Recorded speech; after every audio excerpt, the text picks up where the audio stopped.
Hey everyone, welcome to our Beyond the Pulpit podcast. We are so excited to be able to have conversations about those things you wouldn't talk about on a Sunday morning, whether it's because, you don't have enough time or, hey, it's a little controversial, it's a little uncomfortable.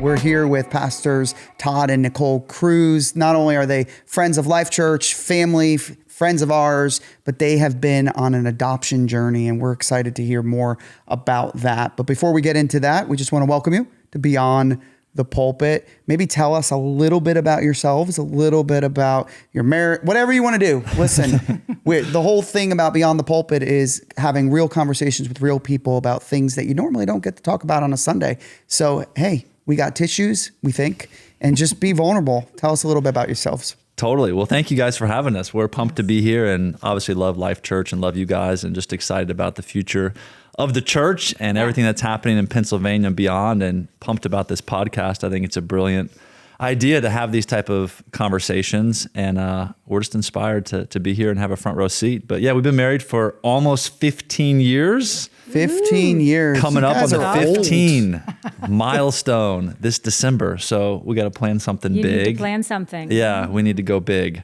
Yeah. So I got to book that. Good reminder. Thank you. But yeah, we've got a 10-year-old son, a 9-year-old daughter. And then as Pastor John just said, we have adopted a newborn baby as of 9-ish weeks ago or so, and been on that journey for a while. And it's been a wild ride and been amazing. Yeah, nine weeks already. 10 already, actually. 10 weeks.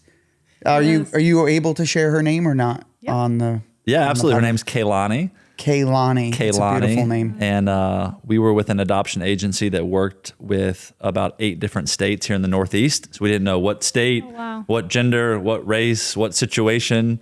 It's kind of a wild thing that you kind of go on a ride when you go through the adoption process. And got a call on a Monday, had a baby on a Tuesday. Hey. Just like that. That's the quickest pregnancy ever, right? Wow. Nicole, tell us a little bit about this passion that you guys have had about adoption. Yeah. Tell us a little bit about your adoption journey or the beginning of it.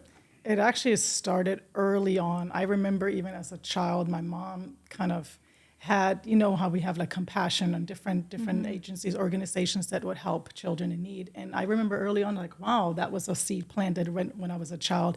And then coming to America and then seeing just different organizations that would come and support. And I was like, wow, I really would love to. And it's just like right there, I would love to adopt one day. And that was even before I met Todd. It's like, it just was something in my heart I would love to adopt. Didn't really know much about it, but it was just that. And then when Todd and I met, I remember you had that too, because we both had mission trips. We've done all that, and we've been around children, and it was always something that kind of pulled our hearts for that. And we've talked about that, and we realized that one day, if God ever leads us to it, if we have the opportunity, we would like to do that. And so it kind of was like just kind of stored in the back of our minds. And then later on down the journey, once we had Canaan and Zoe, Todd's like, so remember that conversation we had many, many years ago? And I'm like, time out, not now. I just got to figure out the early stages of this, of mommy. Todd was the one, you're the one who initiated this. Yeah. Wow. I mean, especially the timing of it. I mean, we both had the desire to do it. Like Nicole said, it's actually funny, just even that language of like a seed planted, because when I was a senior in college, I left for the summer and I lived at an orphanage in a third world country for like 2 months by myself. Wow. I was like 20 years old, and at that orphanage, I felt like that was the first time I ever had the idea of like, man, I would love to like do this one day, like taking a kid that doesn't have a family. And here we are like 20 years later, like the fulfillment of that seed being planted. So I remember when we were dating 15 years ago, literally being on dates at a restaurant, be like, man, would you ever adopt one day? Us just talking about, oh yeah, I'd love to do that. And the desire was just in there. And, we had our kids. And then right when the pandemic hit is really when we kind of felt peace to pull the trigger. I think when the pandemic started to linger, and I was like, I think this is going to be a while. Yeah. And we just kind of had this thought like, man, like when we're 80 years old or whatever, people are going to ask like, what was it like to live through COVID or like, and a global pandemic. And we wanted to be able to have stories that were worth telling, not just like, oh man, we had to wear a mask and work remote and it was crazy and a lot of Netflix, it was like, man, what if we like just step into a God story and like do some stuff that we feel he's leading us to do.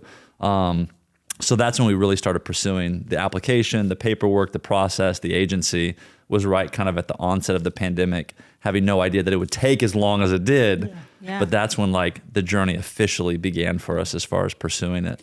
One of the things that it's really important to us as a church, right? You know, there's not only are we pro-life as a church, advocating for life, right? But from womb to tomb. And so as a church, we've committed ourselves to not just, you know, partner with crisis pregnancy centers and so forth and so on, but also to partner with foster care agencies and adoption agencies and do everything we can to help those that are need families, are desiring families, and you know, to not just say, hey, we're pro something, but put our money and our actions behind those things, because I think that's really, really important. It's great to have a platform, but what you do with it and how you utilize it is what really really matters. I love that. I mean, I love what you said. You wanted to have a story worth telling. So I think a lot of people have that, maybe that desire in their heart that they want to either be a foster parent or they want to be, you know, adopt a child, but they don't have, they're always waiting for the right moment. Yeah.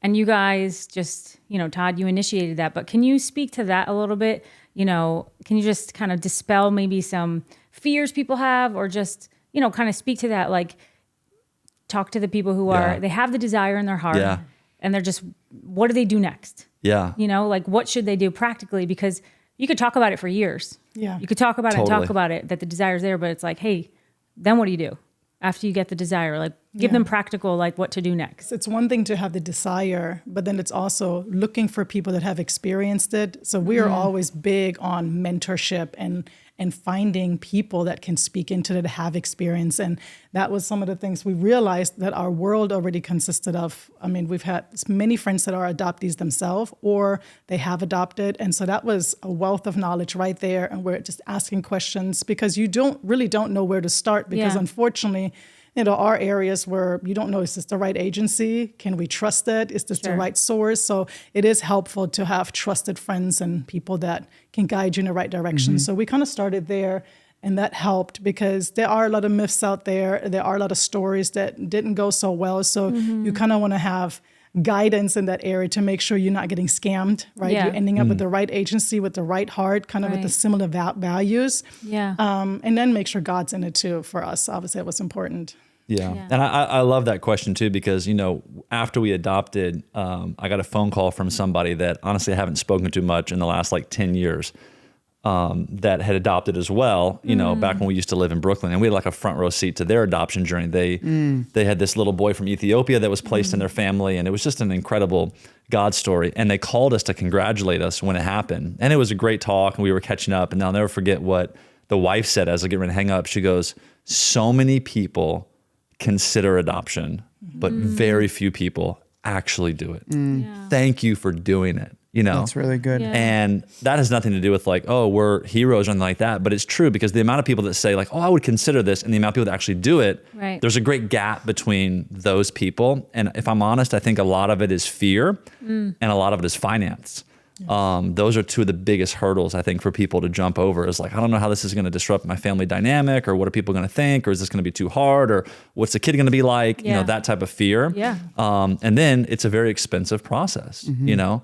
So that was something that we were mindful of kind of throughout our journey, is like working through those fears and what they are and how can we overcome them, or who's walked through this and can help us with that. I'm concerned about this. Can you encourage us in this area? And then even financially, just to encourage anybody that's listening or maybe thinking about it, you know, our big prayer was, God, can you help us to miraculously cover every penny of this adoption? Wow.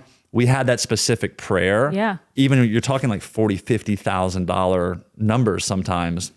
But I wanted to pray that prayer because I knew that we were going to be telling this story for the rest of our life. And God was going to bring people in our path that were thinking about adoption, but like, oh, we can't afford it, whatever. And I wanted to have a story that would encourage and inspire them. Like, no, this is the heart of God. So the provision of God will follow. That's a huge part of our story, is literally every single penny of the adoption was just miraculously covered for us, you know, and it's just a huge testament to when you do God's work and God's will, it's like He has a way of just coming through for you. You know? Love that. Love that. So take the fear out of it. Trust God through it, right? If He's put the desire in your heart, this is His heart's desires for, the fatherless to be fathered. Yeah. Right? To be a part of a family, then He'll provide for it. I love Totally. that. I was also going to add to that what also is a difference. We've heard stories, and nowadays the resources are completely different than what happened 20 years ago. So when you hear the stories from the past, it does break my heart to hear that most adoptees have not met the birth parents, right? There's so many stories like that where you hear the after effects of that. Yeah. And so that has kind of steered people away. Like, I don't know if I can really do that or handle that because of what the outcome was. And so to see like where the resources are today, massively different. And then we need more stories like that. So the fact that you guys are opening up your podcast for that is so good, because it is important for people to know what's out there for them. And I think what's also really important is, we're celebrating. When you texted us the picture, we're like, this is awesome. We know how long this has been and how exciting this was and important for you and the family and the kids. But I think as people determine, is this something for them, it would be helpful to hear a little bit about the hard parts of this journey. Yes. What was maybe I'll ask it like this. What was the hardest part of this journey? What was the most emotional part of this journey? And maybe those two are the same answer.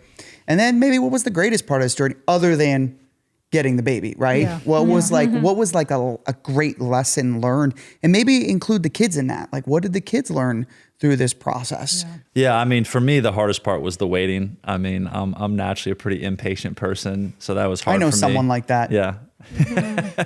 And Nicole was probably way more patient than I am, and just like encouraging and positive throughout the process. I had a few just kind of freak out moments of like, after year 1, after year 2, after year 3, it's like, dude, like, did we miss God? Were we really supposed to do this? What is the average? Is there a statistic that they say every agency is different. They told us about 18 months. They say 18 months to 3 years. They actually did say that right from the get-go. And you're like, 3 years.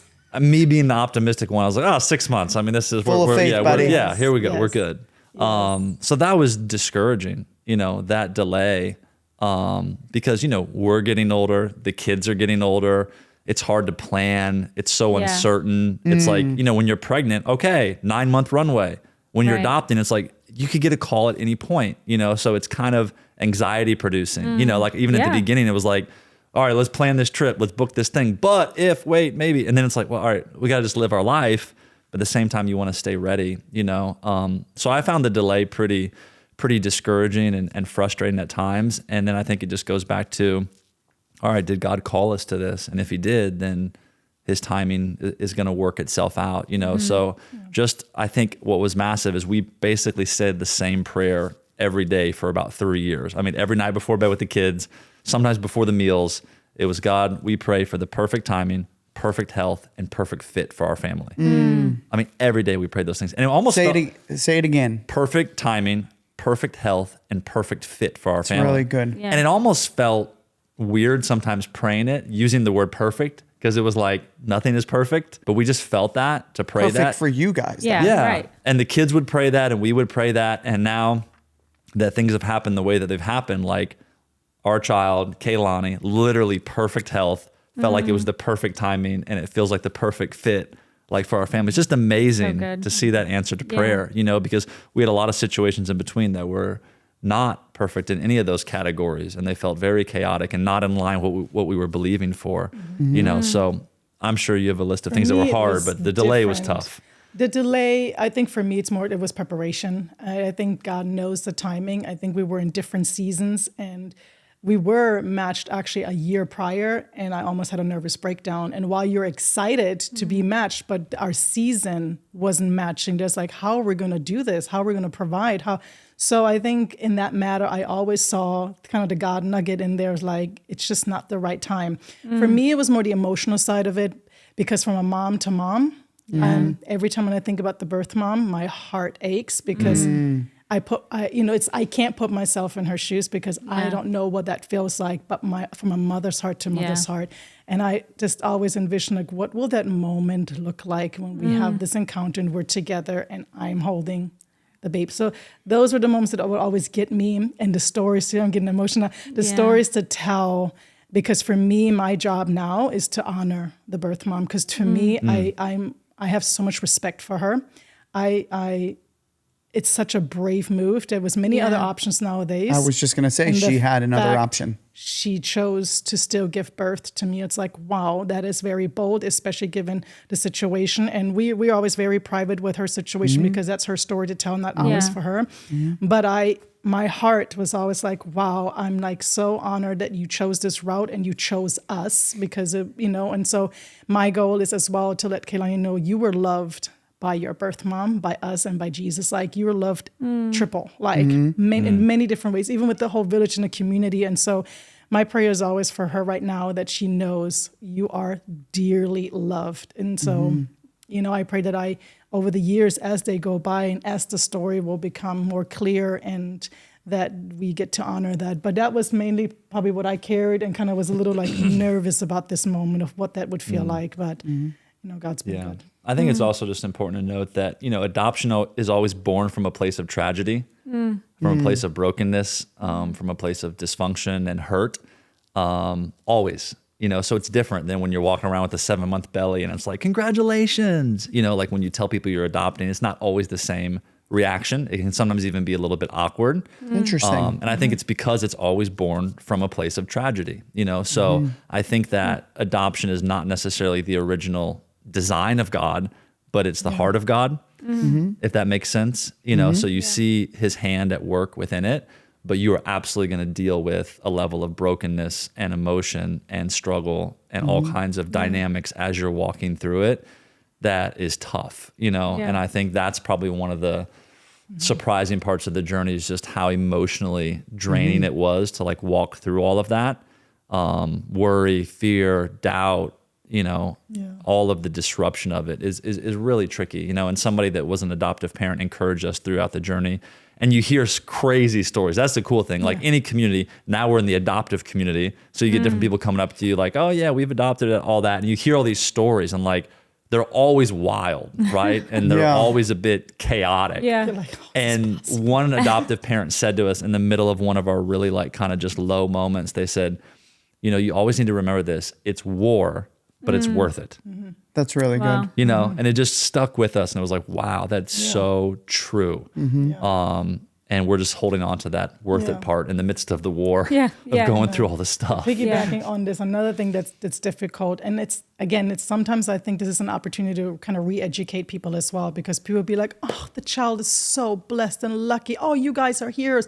And you kind of take me like, well, no. Yes, I raised my hand to say, hey, I want to be part of the solution, and I would love to come alongside a mom who is in need of support, but it's not necessarily that we are the heroes. So sometimes there is a little bit of a redirecting. And I remember talking to one mom, she literally adopted 9 kids. And I was just like, okay, wow. And she that's your future, guys. Yeah. She shot it straight with me. And so she was kind of coming and she was like, listen, people are going to tell you this. People are going to say, this is where you have to like redirect. And I didn't get it at first. And I was like, but then over the course of time, because now I'm constantly reflecting and thinking of her story to come. And I was like, this is not like a savior thing. And we came and rescued the day. Yeah. And so that's a little bit tricky to navigate at times. Or you have situations where people are like, I can't believe this happened. How can somebody even do this? And you're like, it's not as clear cut as this. And so, you try to provide without trying to give too much information. And yes, unfortunately, maybe there are some scenarios where it's just the wrong time, wrong place, and stuff happens. But I'm glad that there is opportunity for other choices and life can still happen. Yeah, that's really good. I know you have a question, but one of the things that I really loved that you said, Nicole, was you said that you were part of the solution. Right. And I believe as Christians, especially in this culture we live in on this side of the world, we're really big on having a loud voice of the things we believe or we think we believe or what the changes we should make. And this is wrong and that's right. And let's pick it and let's do all these things. But when it comes to actually being part of the solution, very few are. Yeah. And so we give you guys a lot of credit for being part of the solution. But what I love so much that you've continually said is you continue to honor the mom because we should celebrate. Yeah. We should celebrate women. We should celebrate moms that do make the choice to because it works with their circumstances, that they chose life. Yeah. They chose a different pathway for their child. And, I hope we have time to, but I know you guys have chosen an open adoption. And so I know that comes with all kinds of emotions. I think I asked you, Pastor Todd, in a different conversation we were having, like, how does that feel? Like, could there be resentment? Could there be jealousy? Could there be those emotions? And maybe there's a part 2 to this in the future if we don't get to that. But anyway, yeah, I really love that be part of the solution comment that you made. Yeah, that's really good. I want to go back to something that you said, Pastor Todd, about you're in a war or there's war, but it's worth it. So then my question is, expectation versus reality. Can you guys talk a little bit about that? What were your expectations going into adoption versus now reality has set in a little bit? So can you just give us a little bit, some thoughts that you guys had, but now this is what it's really like. Yeah, totally. Well, I'll give you one kind of funny story about it. So when we decided, like, hey, I think we're going to do this, let's start to involve the kids on it and make sure it's like a family decision, and everything. She's laughing already. And I know, and it's like, I I think my son was like 7 at the time. My daughter's like 5 or 6 or whatever. It's like, all right, family meeting, you got a big announcement, we're going to talk or whatever. And so I set my phone up in the corner of the room to video, secretly this monumental moment for our family. I was like, we're going to make a documentary. This is going to be amazing, right? That's good.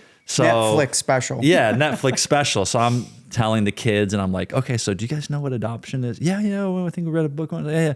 Okay, so all of a sudden my 7-year-old son goes, we're not doing this, are we? We're not doing this, are we? That's and just like starts to like melt down. Yeah, I'm like, cut the camera. That's I know, awesome. we're like, what happened? And then what we noticed is that we just come from a friend's house who had a 2-year-old brother who destroyed his brother's Legos. So it really was just, it wasn't even that deep. He was just like, it was just timing. So is this little baby going to come and destroy all my toys? And we're like, okay, just think beyond your toys. It's not that serious. That's great. But it's funny, but like you expect this picture perfect little scenario and everybody's going to be happy, clappy. And like I said, like some people are unbelievably supportive. Some people are indifferent. And some people don't understand, and it's funny because like some people that you didn't think would care that much are really excited for you and supportive. And then some people that you thought would be really excited, maybe aren't as excited, So everybody processes, like, I think in a different way. I think that was also kind of an expectation that got crushed a little bit too. So there's definitely some reality checks, I think, along the way. I don't know if there was anything for you that stuck out. Expectation versus reality.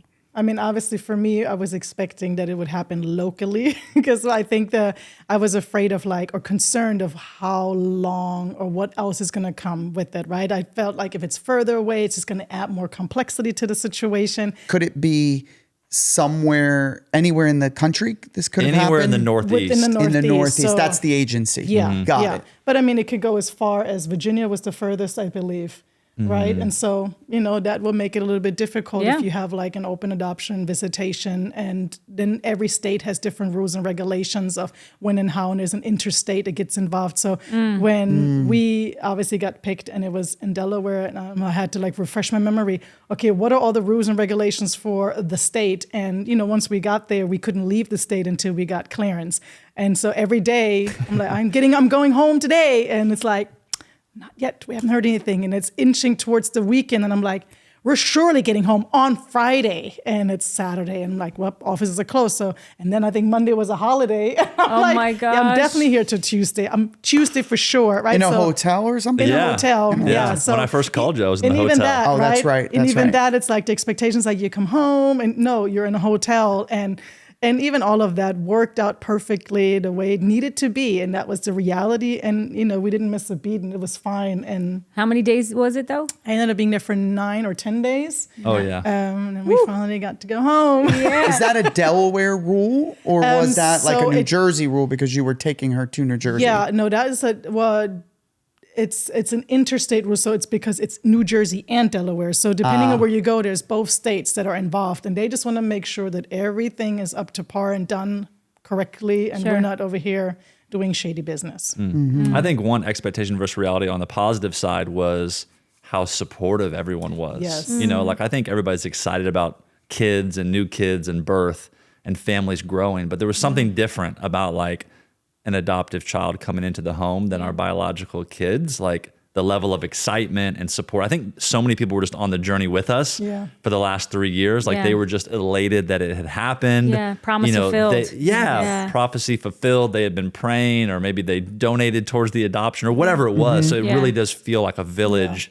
And it feels kind of like, everybody's child, like in a way. It's just, I've been pleasantly surprised by that. 2 years prior. And I said to my friends, we don't even know when this is. No, we need a baby shower. It's like, but I don't know when it's going to happen. They did it anyway and got all excited. And then in my mind, the expectation is like, well, if we had a baby shower, got to get ready because that means it's going to happen. Yeah. And then I literally had the nesting feeling, and I'm setting everything up. We're painting the room, putting everything together. Literally, we removed the guest room.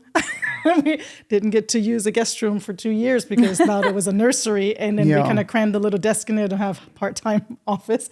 But that was like literally going into that room. It's like, wow, the room's here. It's starting to collect dust. And the expectation was, well, we had a baby shower, and I had the nesting. I had all the feels, and I felt like it was happening. The hospital bag was even packed 2 years ago. So all of that just began to like, all right, we just walk by, just keep praying and just keep moving on. So people were so invested so early on, and just every day, just, hey, heard anything? No, so. Yeah, I mean, seeing an empty crib every day for 2 years, I mean, that'll be a reminder to kind of what you're believing for and the reality of the situation, Well, it could go both ways, right?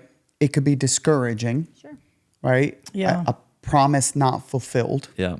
Yeah. Where is God? Why have you not answered my prayers? Right? These are confirmations. We had a baby shower. People are confident. These are all open doors. What is going on? Or it could be a faith builder. Yeah. Right? Where it's a stone of remembrance, right? Right time, right? Perfect. Yeah. What was it again? Perfect time, perfect health, perfect fit for our family. Exactly. Yeah.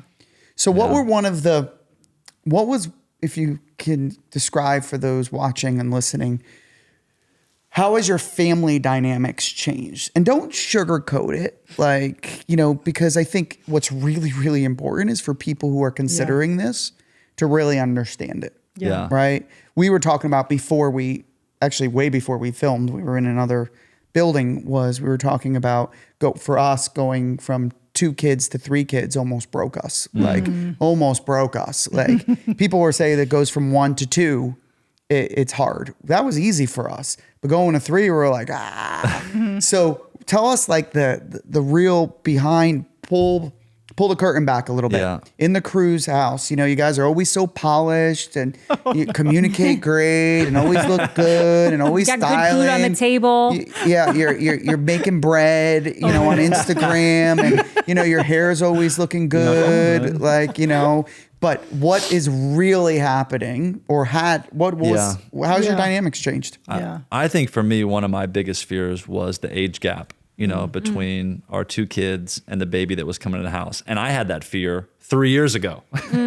So our kids were 7 and 5. And I was like, man, bringing a newborn in the mix, like, how is this going to shift the dynamic? And I think you bring up a great point, and it's a great word because we had a family dynamic. And I loved the dynamic. Yeah. It was great. You know what I mean? So there was I think a little bit of anxiety around, I don't want to disrupt that dynamic because I like it how it is. Yeah. But I feel like we're called to do this.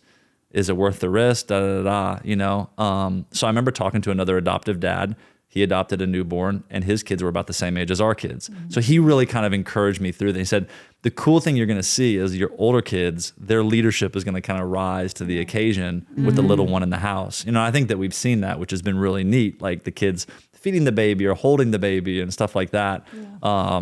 But I think the hard side is a lot of the practical stuff of just like date night, blah, blah, blah. Yeah, where'd date night go? Oh my God, I'm sleep deprived and I'm 40 years old. The baby's crying and the kids need something, and all of those dynamics, it can feel chaotic. And we're 9 weeks in and I think we're still trying to find our new rhythm, our new normal. What decisions do we need to make to adjust, and realize what we used to do doesn't work anymore. So now we need a different type of rhythm, and we need to deal with some of these hard realities that it's not the exact same as it used to be, you know? And we would hit moments where we said, this is not sustainable. Like, and we know. And I We say that a lot, right? Yesterday I just This said, won't work. okay, so we've been hearing that line. What are we going to do about it? Right? Because I'm like, we need to. And for me, I think I knew right away. I was like, and it doesn't matter if it's adoption or if you're giving birth to a child. You, as a mom, you know that you're going to be mostly impacted by that. That it's like you're going to be I don't want to call it trenches because it's not that negative, but you're going to be the one that's going to be Front line, right? line. There you go, Yeah. front line. Better And word. so I think it went from, because I obviously with Kanan and Zoe, I decided to stay home, and then I had a little taste of kind of going back out, and then we homeschool. I'm back home and more, and so I felt like just when we're kind of getting into the groove, I was like, okay, I think I kind of back to a place, and I was like back to the home. Thankfully, I love being home, but it is at times just when you just want to just go to the bathroom by yourself without anybody needing. And I think I get to a place where I was like, can I just have an hour where my name will not be called or where nothing is demanded of me? And so there are these moments that I asked my family, can you guys protect? The Bible is open. Protect this time. When the Bible is open, this is my space, right? They find me no matter where I go. Everybody finds me. Or I hear the babes and I'm like, I know Todd hears the babes. I know he hears Fake her. sleeping. And I'm texting, hey, can you please now? I got a meeting. Not now. I need my meeting. You know, so you have moments like that. But I think that's just like a natural thing. When a new addition comes to the family, you're forced to adjust, but you have to figure out where and how. What do you have to let go to make room for just a new rhythm? And I think for a while, even yesterday, I said, man, I feel so bad. I feel like I'm neglecting Kanan and Zoe. Because, you know, when you're in the early stages, nap times becomes very fragile. For me, that's my number one mission, to teach Kaylani how beautiful sleep is. And she's honestly, surprisingly, I mean, the most content, the most smiley, happy. She literally loves her rhythm, and we have been on it. But that obviously came with a cost of like, now you're not attentive to every other area. And so all of a sudden the kitchen's looking crazy. Oh, I forgot lunch. Great, guys, figure it out. Fridge is right there. You guys got this. And Kane's just like, I'll just do breakfast every morning because I just, you know, I can tell there's a lot going on. My garden started growing weeds. I was like, I'll get to you when I can. And, you know, and I don't bake as much bread as I like to, but I still do it. That's not what Instagram But I says. still do it. My Instagram's been a little quiet. So there's obviously certain things that are just not priority. But, you know, he told me yesterday, I did make homemade cereal. And he's like, really? You're making homemade cereal? Homemade cereal. How do you Who even knew? do that? That's amazing. We're going to edit that part out of this podcast. Homemade Because, cereal. Nicole. Listen. I know. We're just trying to eat cereal, and we didn't go through Wait a the minute. adoption Wait, but process. that's not like So one fun. lump thing. That's like many little parts. But you have to understand a homeschool. And so for me, homeschooling is not just the academic part. Homeschooling is everything. You're going to learn how to function life in the skills, kitchen. important things like cereal You're making. going to learn. And he goes, literally, this is what he says to me. Oh, so we got to make cereal? How about our budget meeting? And I'm like, but budget meeting right now, I don't care for it right now. I want cereal. It's so funny. So, so there's definitely this tug and pull. And I said to my husband, I have to be able to pull things in that fuel me. So making sourdough, going in the garden, doing these things that may seem like overwhelming for other people, that's actually what fuels me. Yeah, that's and if good. I don't have that, nobody wants Finding to be joy, around right? me. That's good. That's Exactly, Yeah. because you won't want to be around me when I don't have these moments. So that's where I hold on to that. It also reminds me of what one of our mentors told us. They said that, sin will complicate your life in a bad way, but blessings will complicate your life in a good way. That's really good. Blessings are also complications. We have 3 kids. There are 3 blessings. There are also 3 complications, and I just think it's important to remember that. We got 3 of those complications. Yeah. too. You know what I'm saying. Blessings. And you add a dog They're to the Oh, mix. blessings. I'm sorry. Blessings. Depends on the day and the moment and the hour. And then you add a dog into the mix. And then you add a dog. I was I gonna don't know if that's a ask about the blessing. dog. That's just a complication. There's no blessing in the dog. Well, if you had a cat, it would be even worse. Yeah, that's true. But as we begin to wrap up, I know you may have a question or two, but one of the things that I'm sure, and maybe it's just me that I thought this, because we've had conversations about adoption. Actually, I think I shared with you yesterday when we were having breakfast that that we were really pursuing it after a trip to Africa. And there was a little girl named Ruth that we saw in Kenya, in Machakos. And Kenya had shut down adoption, so we couldn't even pursue it.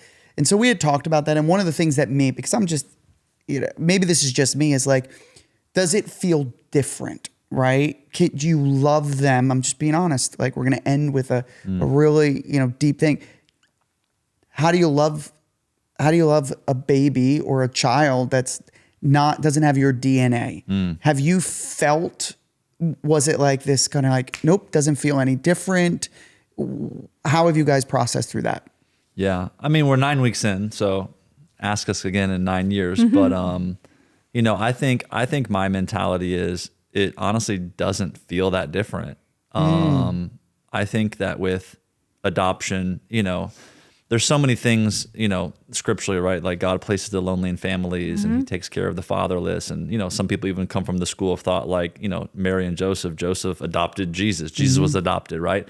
But I think the spirit of adoption is really full acceptance, and as Christians, we're all adopted into the family of God. So I think we've always tried to have that mentality of like, it's not that we have 2 biological kids and here's our adopted kid. It's like, no, these are our kids. Yeah. That's good. This is our child, And I also think that adoption is not really something that you do, it's something that you're called to. So like even really what you good said too. earlier, Andrea, about like people that have the desire, I would just say a lot of people have the desire, but make sure that you pray and process through those desires and come to a point where you believe that you are called to do this. Yeah.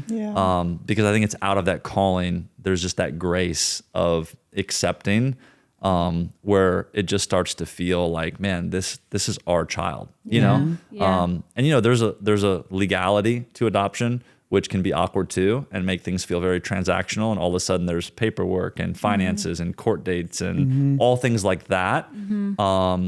And that's a practical part. But I feel like once it has been done and if God is in it, it's almost like it's already happened in the spirit and all of those things are just catching up like in the natural.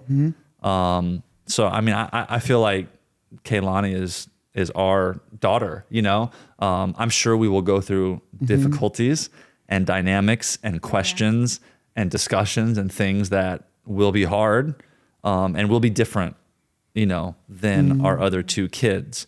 And we have to go through that, with God's grace each year that goes by, so I can't speak to that, but as of this exact moment, 2 daughters and a son enjoying the ride. And it's a kingdom DNA, right? Like it's like the moment when we got the call. Of course, there was a different scenario because you kind of like 3 years go by and you kind of like out of sight, out of mind at times, and you get the call and you're like, really? But then everything, I mean, it spins so fast. Yeah. And it's like, you don't really think about that moment of meeting because you like can't really comprehend and what is this going to be like? But you think about everything else you set up to this moment that you still need to accomplish and do, and you're like, oh. Yeah. And so obviously everybody processes it differently. But the moment we drove into the agency and we made it there, because that 24-hour window was a story and a whole podcast in of itself. But when we arrived and they said, here she is, it's like all the feels a mom would get when here she is or here he is. And it was like, oh my God. Like it was that feeling that was just like right there. Yeah. And Todd would tell me right away, it's like, man, you just like stepped right into it as if you've never stopped being a newborn mom. All along. Right. And so I know it was just like, it's just instant connection. And that's why I think that is that prayer that you had. It's like instant connection. And we've had other scenarios and situations where here's an emergent situation, and you would read through it and there was nothing that pulled you. And at times that made me feel awkward because I'm like, but we're Christians and we're supposed to be there for a need. But I'm like, and they would always say, don't play hero. Don't try to like take on something that you may not be able to handle. And we had to be very honest with ourselves because there were situations where we're concerned about special needs, and special needs is like in and of itself, there are many blessings about that, but you have to be called to that too. And we were like, I don't know if we can do this. And we were like, yes, we're going to say yes. And they saw it. They're like, you can't say yes because it's the right thing, because you think it's the right thing to do. You have to consider Canaan and Zoe, your whole family dynamic, where you're at, your capacity, your things. So it's just a lot of inward looking too. Sure. And so when we had all these other situations, they just prepared us actually for Kaylani. They prepared us for what we're actually ready for and what not. And as hard as it was to be matched and then unmatched and going through this immersion situation, like God knew exactly what needs to happen. So when Kaylani came, it was the right fit for our family. Yeah. It's really good. And the more you pray about something, the more you recognize it when it shows up in your life too. You know what I mean? Like this desire, it's like 20 plus years long. And then we've been praying the same prayer every day for 3 years. So when it finally starts to manifest into your life, it's like, wow, like this is God. And God has prepared you. Hey guys, really appreciate you guys sharing a little bit about your story. Totally. I was just thinking about, I don't remember if it was 2020 or one of those shows where they followed like quadruplets or something over like many, many years or something. And then they would recheck in every 5 years. So we'll have to recheck in a couple years and see how you guys, and then compare it, do like a side by side and see how aged, maybe your hair won't look as good anymore. You never know. You never know. You know, all those kind of things. But we really, really appreciate you sharing. Yeah. We're hopeful. We know that these 35, 40 minutes of conversation would encourage people, maybe plant a seed in someone's heart. Because I think what's really, really important is as believers in Jesus Christ, that we aren't just called to say we're believers, but we're called to be part of a solution. Let's, champion the cause of Christ means being the hands and the feet of Jesus on this earth. And so thank you for doing that. We're celebrating you guys. We love you guys. And we can't wait to meet her. Yes, I know. Cannot wait to meet her. Yeah, we'll put her on the pod soon. I'm really excited to meet her. I know. We're excited to meet her too.